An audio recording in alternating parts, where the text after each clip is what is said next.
तो जैसा कि हमने लास्ट एपिसोड में देखा, लियांगजी अल्टास की डिफेंस फॉर्मेशन को ब्रेक करके एंसेस्टर लैंड तक जाने का रास्ता ओपन कर लेता है, जिसके बाद वो सेक्ट एल्डर को वहीं पर रुकने के लिए कहता है और अपने दोस्तों के साथ एंसेस्टर लैंड में चला जाता है। अब आगे तो गाइस, अगर आप लोगों ने अभी तक हमारे चैनल को सब्सक्राइब नहीं किया है तो जल्दी से सब्सक्राइब करो और बेल नोटिफिकेशन को ऑल पर सेट करना मत भूलना। एपिसोड की स्टार्टिंग में हम देखते हैं कि वो सभी लोग एंसेस्टर लैंड में आ जाते हैं और वहाँ पहुँचते ही चियू फान को काफी ज्यादा वियर्ड महसूस होता है। वो लियांगजी को बताता है कि यहाँ पर काफी ज्यादा ठंड है, तो लियांगजी उसे साइड करता है और आसपास की जगह को एक्सप्लोर करता है। वो सभी को बताता है कि एंसेस्टर लैंड हजारों सालों से नहीं खोला गया, यहाँ पर कोई बड़ा खतरा हो सकता है, इसीलिए सभी लोग केयरफुल रहना। लियांगजी के ऐसा कहते ही कोई सामने से उस पर हमला कर देता है, लेकिन तभी लियांगजी अपने शील्ड का इस्तेमाल करके सभी को प्रोटेक्ट करता है, लेकिन गलती से फेरी फॉक्स उस पावर को इनहेल कर लेती है, जिसकी वजह से वो बेहोश हो जाती है। लियांगजी फेरी फॉक्स को संभालता है और तभी हम फेरी फॉक्स को देखते हैं, जो कि एक अल्टरनेटिव स्पेस में आ चुकी थी। फेरी फॉक्स के सामने एक जायंट फॉक्स आती है जो कहती है कि मैंने फाइनली किंग ब्लड ढूंढ लिया। उस जायंट फॉक्स के अंदर से काफी ज्यादा डार्क ऑरा निकल रहा था। फेरी फॉक्स उसे पूछती है कि तुम कौन हो और तुम्हारे कहने का क्या मतलब है, तो वो फॉक्स काफी तेज रोर करती है, जिसकी वजह से फेरी फॉक्स होश में आ जाती है। लियांगजी फेरी फॉक्स से पूछता है कि क्या तुम ठीक हो, तो फेरी फॉक्स उसको बताती है कि मुझे ऐसा महसूस हो रहा है कि अंदर से कोई मुझे पुकार रहा है। तो लियांगजी उसे कहता है कि तुम चिंता मत करो, मैं तुम्हें प्रोटेक्ट करूंगा। ये सुनकर फेरी फॉक्स लियांगजी को स्माइल देती है। इसके बाद हमारा व्यू चियू फान पर जाता है। चियू फान लियांगजी को देखकर बोलता है कि यंग मास्टर काफी ज्यादा खुश लग रहे हैं, लेकिन पता नहीं मुझे क्यों यहाँ पर ठंड और ज्यादा बढ़ती महसूस हो रही है। ऐसा लगता है कि कुछ ही देर में मैं बर्फ में जम जाऊंगा। ये सुनकर मिस फ्यूरी कहती है कि ये तो नेदरलैंड की ठंड के सामने कुछ भी नहीं। और तभी हम प्रिंसेस वान्यू को देखते हैं, जिनको काफी ज्यादा ठंड लग रही थी। फेरी फॉक्स प्रिंसेस वान्यू को अपनी पूंछ से थोड़ी गर्मी देती है, जिससे उनको काफी ज्यादा आराम मिलता है। और तभी प्रिंसेस वान्यू फेरी फॉक्स के गले लगकर उसे शुक्रिया अदा करती है। तो ये देखकर लियांगजी और चियू फान दोनों भागते हुए फेरी फॉक्स के पास आते हैं और कहते हैं कि हमें भी ठंड लग रही है, हमें भी गले से लगाओ। तो फेरी फॉक्स उन दोनों को एक जोरदार किक देती है और कहती है कि दोबारा किसी फॉक्स के टेल को हाथ मत लगाना, नहीं तो तुम्हारा हाल इससे भी बुरा होगा। तो लियांगजी फेरी फॉक्स से कहता है कि ये सारी चियू फान की गलती है, तुम्हें तो पता है मैं कितना मासूम हूँ। इसके बाद चियू फान कहता है कि मास्टर मुझे बहुत ज्यादा ठंड लग रही है। तो लियांगजी चियू फान के आर्मर में एम्परर जीवी की ट्रू फायर को एक्टिवेट कर देता है। इसके बाद चियू फान की बॉडी से फायर फ्लेम्स निकलने लगती है, जो देखकर चियू फान काफी खुश होता है और कहता है कि आपने मेरे आर्मर को अवेकन कर दिया। तो लियांगजी उससे कहता है कि किसी के नजदीक मत जाना वरना तुम उसको जला दोगे। तो चियू फान कहता है कि आप चिंता न करें, सब कुछ मेरे कंट्रोल में है। लेकिन तभी चियू फान और लियांगजी को सामने से किसी लड़की की आवाज आती है, जो कि उनसे मदद मांग रही थी। तो ये सुनकर वो दोनों अंदर जाते हैं और बाकी गर्ल्स भी उनका पीछा करती है। अंदर हम देखते हैं कि एक लेडी जिसकी आधी बॉडी बर्फ में जमी हुई है, उस पर कुछ पॉइजन स्पाइडर हमला करने वाली हैं। तो लियांगजी उन सभी को खत्म कर देता है। वो लेडी लियांगजी से बर्फ तोड़ने के लिए मदद मांगती है। फेरी फॉक्स उसकी मदद करने को जाती है, तो लियांगजी उसे रोक देता है, कहता है कि एंसेस्टर लैंड में हर चीज खतरनाक हो सकती है। लेकिन चियू फान ज्यादा ही जोश में आगे बढ़ता है और बर्फ को अपनी डिवाइन फायर से एक ही बार में तोड़ देता है। इसके बाद वो कहता है कि आपने देखा मैं कितना ज्यादा स्ट्रॉन्ग हूँ। लेकिन तभी चियू फान उस लेडी को देखकर काफी ज्यादा डर जाता है, क्योंकि वो लेडी एक हाफ ह्यूमन स्पाइडर डीमन होती है।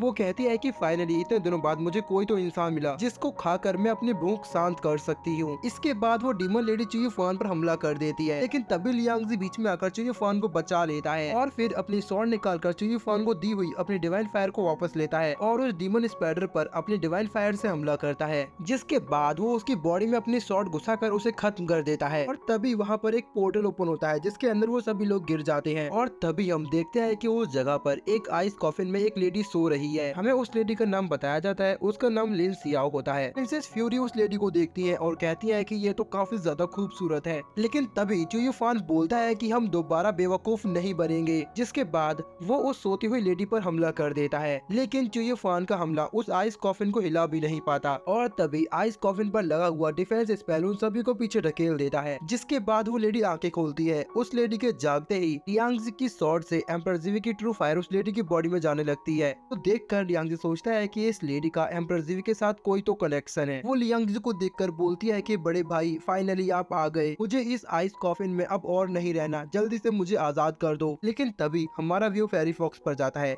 जो कि उस लड़की को देखकर बताती है कि ये लड़की कुछ कहने की कोशिश कर रही है, लेकिन उसकी आवाज आइस कॉफिन से बाहर नहीं आ रही। मिस फ्यूरी बताती है कि इस आइस कॉफिन को एक स्ट्रॉन्ग मैजिक के साथ सील किया गया है। तभी लियांगजी सोचता है कि इस लड़की को देखकर लगता है कि ये लड़की मुझे पहले से जानती है। वो लगातार आइस कॉफिन को हिट करते हुए लियांगजी से उसको तोड़ने के लिए कहती है, लेकिन उसकी वजह से आइस कॉफिन का डिफेंस स्पेल लगातार एक्टिवेट हो रहा था, जो देखकर चुयू फान को लगता है कि ये लड़की भी पहले वाली की तरह डीमन है और वो आजाद होकर इन सभी को मारने वाली है। लेकिन तभी लियांगजी कहता है कि मुझे नहीं लगता ये लड़की ऐसा कुछ करने वाली है, और फिर लियांगजी उस लड़की को आजाद करने के लिए आइस कॉफिन को तोड़ने के लिए जाता है। लेकिन चुयू फान लियांगजी का पैर पकड़ लेता है और कहता है कि आपको ऐसा नहीं करना चाहिए, एम्परर जीवी ने इसको सील किया है, मतलब ये भी कोई इविल पावर होगी। तो लियांगजी कहता है कि मैंने उसकी आंखों में सच्चाई देखी है, मुझे नहीं लगता कि वो कोई इविल है। इसके बाद लियांगजी आइस कॉफिन को तोड़कर उस लड़की को आजाद कर देता है। आजाद होते ही वो लड़की सीधा लियांगजी को गले लगाकर कहती है कि भाई आपने आने में काफी देर की, लेकिन मैं खुश हूँ कि आखिरकार आप यहाँ पर वापस आए। तो लियांगजी उस लड़की को शांत करता है और कहता है कि मुझे माफ कर दो, मैं भूल गया था। ये सुनकर सभी गर्ल्स लियांगजी की तरफ गुस्से से देखती हैं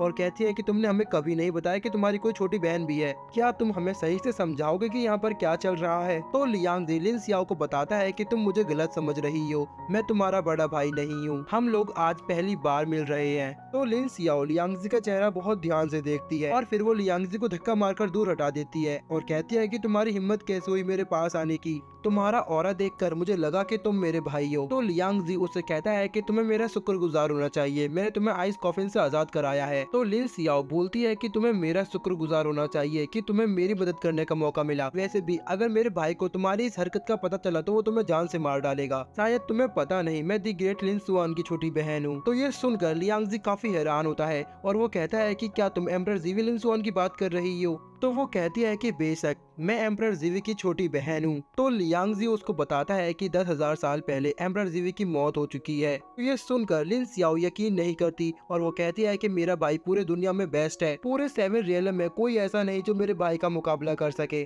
और तुम्हारी हिम्मत कैसे हुई मेरे भाई को मरा हुआ कहने की। लिन सियाओ लियांगजी पर हमला करती है तो लियांगजी उसको रोककर उसे 7 स्टेज हेवनली पगोडा दिखाता है और वो पेंडेंट दिखाता है जो कि उसने उस लड़की से लिया था। लिन सियाओ उस पेंडेंट को देखकर पहचान जाती है और कहती है कि ये पेंडेंट मेरे भाई ने मुझे सील करने से पहले माउंटेन क्यूआई के एल्डर को दिया था। उस समय मैं काफी ज्यादा इंजर्ड थी, इसलिए मेरे भाई ने मुझे आइस कॉफिन में सील कर दिया था और फिर एक डिफेंस स्पेल लगाया ताकि कोई मुझे चोट ना पहुंचा सके। बाद लिन सियाओ उस पेंडेंट के जरिए हिस्ट्री जानने की कोशिश करती है, लेकिन पेंडेंट में से पहले ही सारी एनर्जी खत्म हो चुकी थी। लिन सियाओ पेंडेंट को अपने साथ लेकर वहाँ से भाग जाती है। लियांगजी कहता है कि ये मेरा पेंडेंट है और वो उसके पीछे जाता है और फिर लिन सियाओ एक गुफा में आती है जहाँ पर एक हेवनली ड्रैगन सो रहा था। लिन सियाओ उस ड्रैगन को उठने का ऑर्डर देती है, लेकिन तभी हम देखते हैं कि वो हाफ ह्यूमन स्पाइडर अभी भी जिंदा होती है। वो कहती है कि मेरे मास्टर की नींद को खराब मत करो, मेरे मास्टर ने मुझे और पावर्स दी हैं ताकि मैं तुम्हें खत्म कर सकूं। तो ये सुनकर लियांगजी आगे आता है और वो कहता है कि पहले मेरा मुकाबला करो। वो उस डिमन पर हमला करता है और हमारा ये एपिसोड यहीं पर खत्म हो जाता है। तो गाइज अभी कहाँ जा रही हो? अभी रुको, मुझे आपसे कुछ बात करनी है। जैसा कि आपको पता है कि मैं 2 या 3 दिनों में एक ही वीडियो डाल रहा हूं। अब ऐसा इसलिए है क्योंकि मेरे पास वीडियो बनाने का कम टाइम होता है और आप सभी लॉन्ग वीडियो डालने के लिए कहते हैं, जिसकी वजह से कभी कभी कॉपीराइट क्लेम आ जाता है और आप तक वीडियो नहीं पहुंचती। और हाल ही में आपने देखा होगा काफी सारे चैनल कॉपीराइट स्ट्राइक की वजह से